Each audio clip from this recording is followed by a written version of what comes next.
F1 2020 My Team Career Mode. So we are going to start a new team, and what we're going to do is make it so it's realistic settings. I am not going to use flashbacks in practice, qualifying, or races. I'm going to use full-length races. I'm going to use simulated damage, and I'm going to set our AI at expert. We're going to set it at 80, which is one ticket to expert. And we're going to see if we can get through this season and where we can finish going through this season like we're really on the grid. So, okay, let's jump into my team here, and we'll go ahead and set up our new Okay, team. boss, Carl here. Let's get this team up and running. First, enter a team name. Okay, we are Norse Kindred. Now, let's choose our primary sponsor for this season. Some sponsors offer a larger signing bonus up front. Some offer more weekly income. The better we perform, the more our level will go up as the team gains more acclaim. Doing this will increase the income from our sponsors. Okay, so as we move to the right, we're going to see the signing bonus is going to go up. The things that we're looking for here is a good signing bonus mixed with good weekly income and hopefully an achievable goal that we can potentially get the bonus for at the end of the season. So as I look across here, this is definitely a doable goal, but the signing bonus is only 4.2 million, but the weekly income is 241,000, which is pretty good. Slingshot has pretty good weekly income as well too, and earning 15 constructor championship points in a season seems a little bit difficult. I don't know if I'm going to be able to earn 15, so let's keep moving. If I go all the way to the far right, I run across Pacifico, which has a signing bonus of 5.2, a low weekly income, a great goal bonus, but earning 25 constructor championship points in a season is probably out of reach for our first season on the grid. So based on that information, it's going to be one of these four. I like Loop because that's an achievable goal, and the signing bonus is over $5 million, so that's definitely attractive.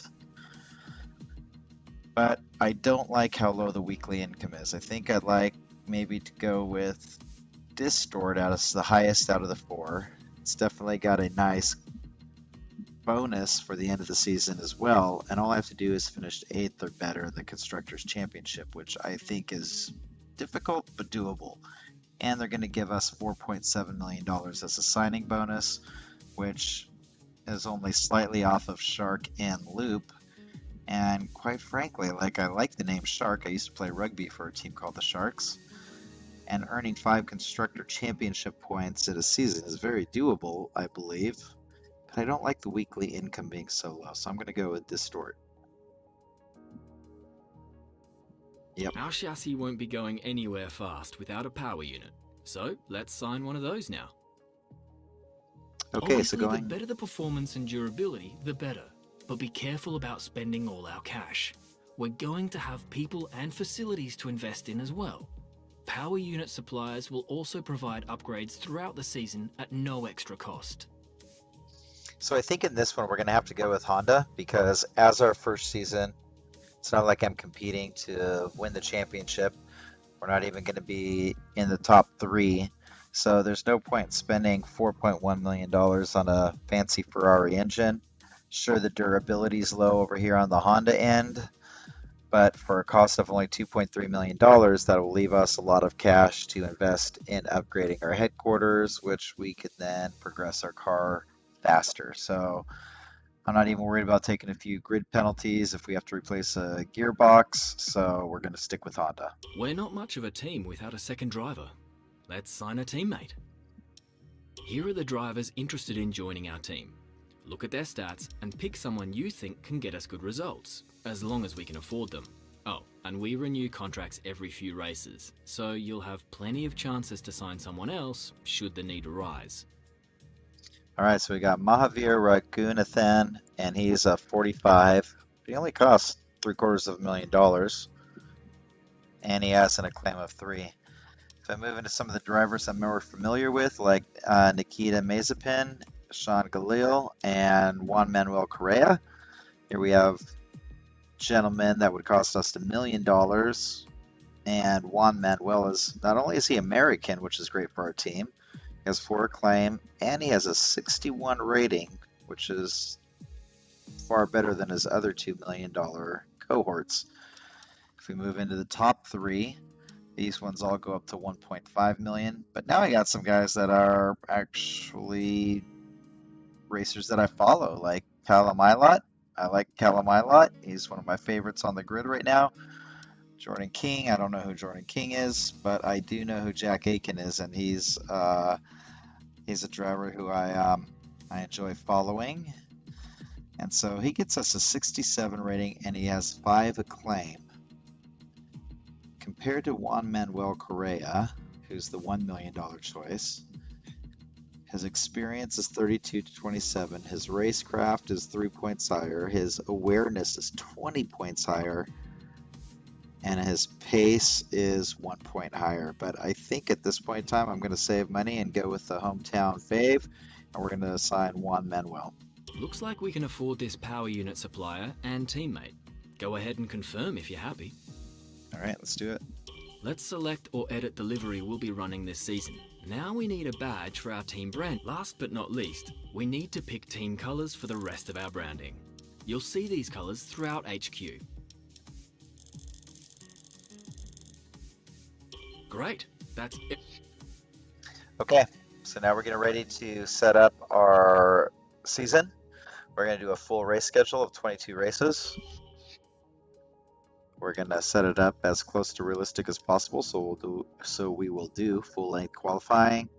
We'll do formation laps. We'll do 100% races. And as I mentioned previously, we'll set our AI at 80, which is 1 click into expert. Turn off flashbacks.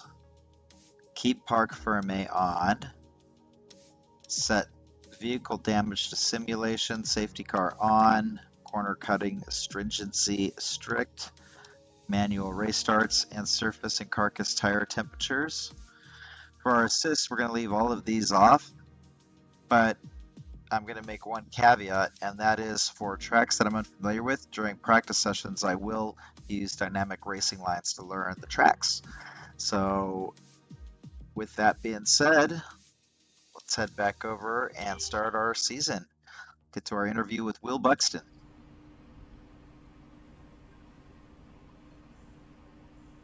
No, I'm good. I'm good. Thanks. Got it. Hey, Will. Yeah, I'm ready. Okay, we're live in 5, 4, 3.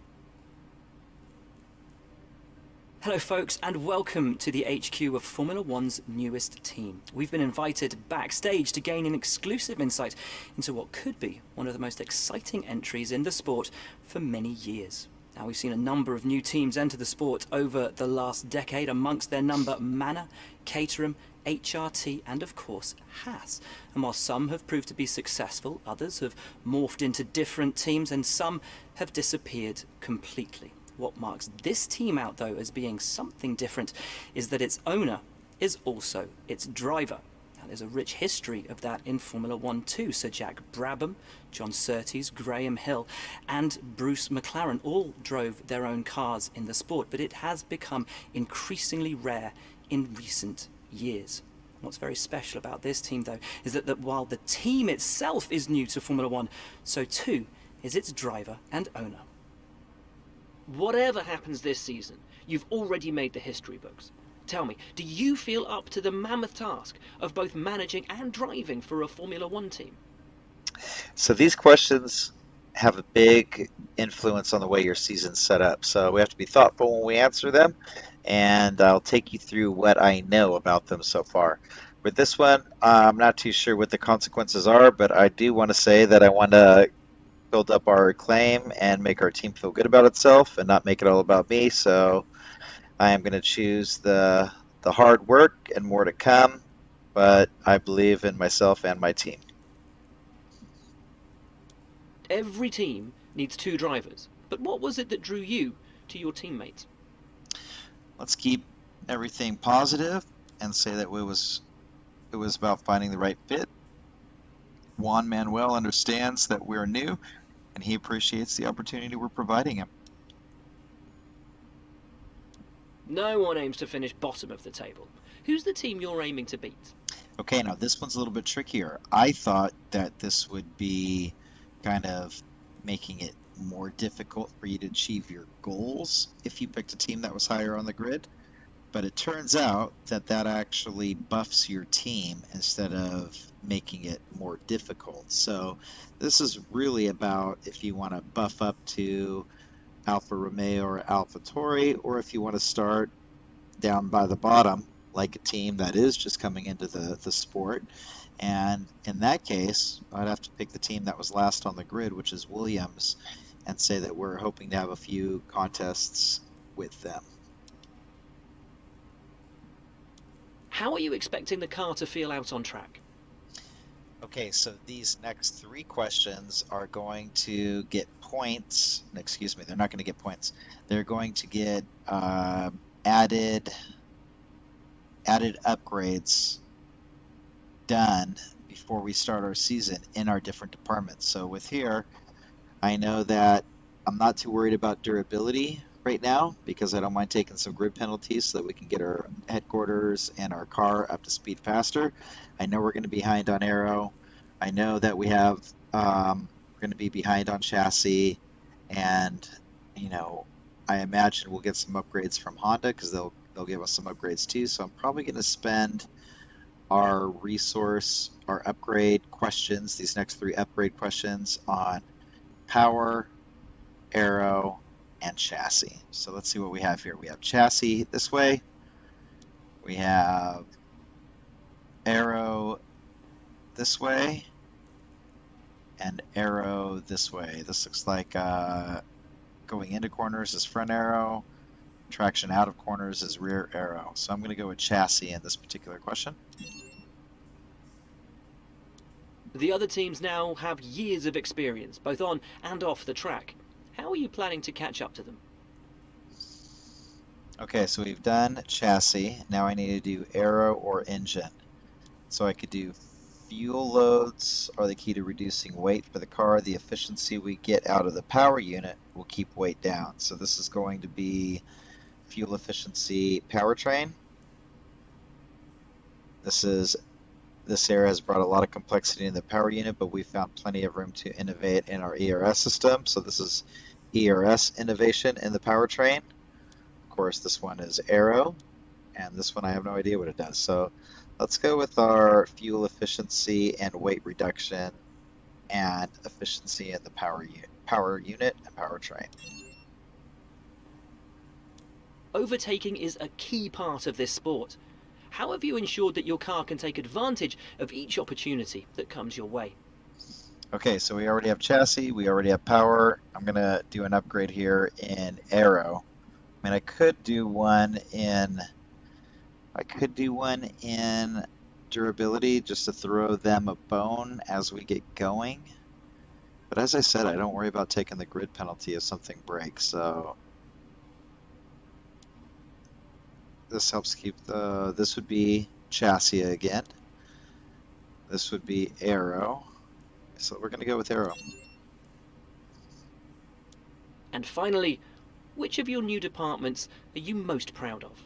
Okay, so this last question allows the department that we choose to get a first tier upgrade in that facility all the way down the line. So that is a pretty big upgrade for that department, and at this particular point with our car I need to get my aero up or my chassis up, but for this particular case I think that we're going to be behind an aero, so I'm going to work to keep our aero moving forward. So I'm going to choose this upgrade for our aerodynamics department. Well, that's about all we've got time for here. We will see how this fledgling team fares in its first Grand Prix. Okay, great. Thank you. That's a wrap. Okay, now on to our schedule, and we'll move into our car reveal and then eventually onto the Australian Grand Prix. So our schedule right now looks like It's the 25th of February, and we have until the 12th of March. And until then, we have some things that we got to do around headquarters. So let's dive in. First thing we'll do is go look at our messages. Here's Carl telling us that we have a new car. And the AAT department, Ruth, is telling us that we have some systems. Okay, great. Now, when we dive into this area for our timeline activities, you only have 9 days before the car reveal, so you don't have time to get 2 of these activities in. And so what we're going to have to do is think about what we want to focus on. Based on some other YouTube content creators that I've watched with F1 2020, there isn't a big benefit to upgrading or going after resource points right away. And I don't necessarily need to upgrade my second driver right away. Instead, what I want to do is I want to focus on our team acclaim and our cash so that we can upgrade our facilities. So let's go ahead and choose either the press tour. Well, hold on, that gets us driver acclaim. Okay, so we can do acclaim. That could be our press tour. We can do our pre-sales merchandising, which would be cash, or we can do pre-season advertising, which is acclaim. At this point, and so here's what happens with acclaim. Acclaim gets us closer to more sponsors, and so more sponsors bring in more revenue. So at this point, I think I need to get our team acclaim going.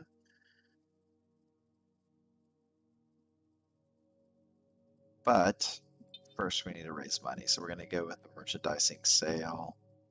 That doesn't make sense till after a car reveal. So let's go with an advertising campaign before we do the car reveal. Okay, that's all we have time for right now. So let's go ahead and head back here and run down to our car reveal.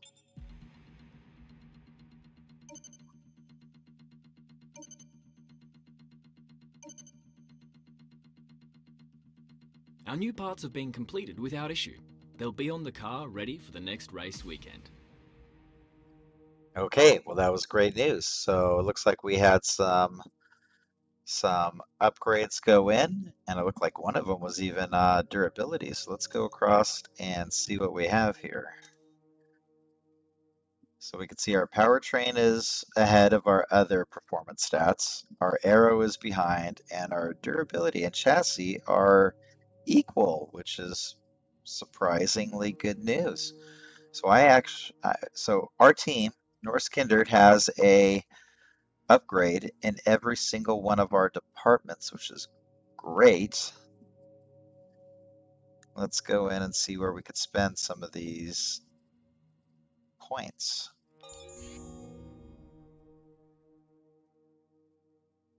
Okay, so I have 2 things in powertrain. Let's get these arrow things going. So here we can go ahead and do our rear arrow.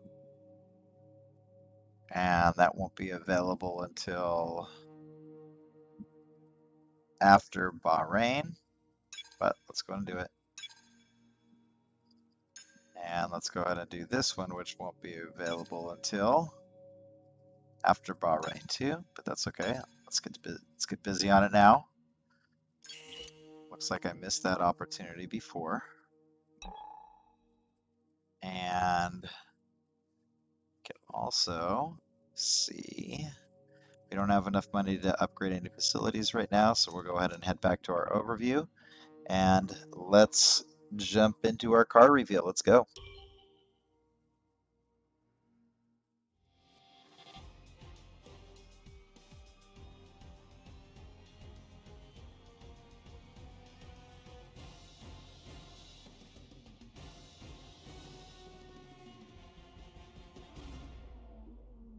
Sexy. It's a good looking car. Clean. Timeless.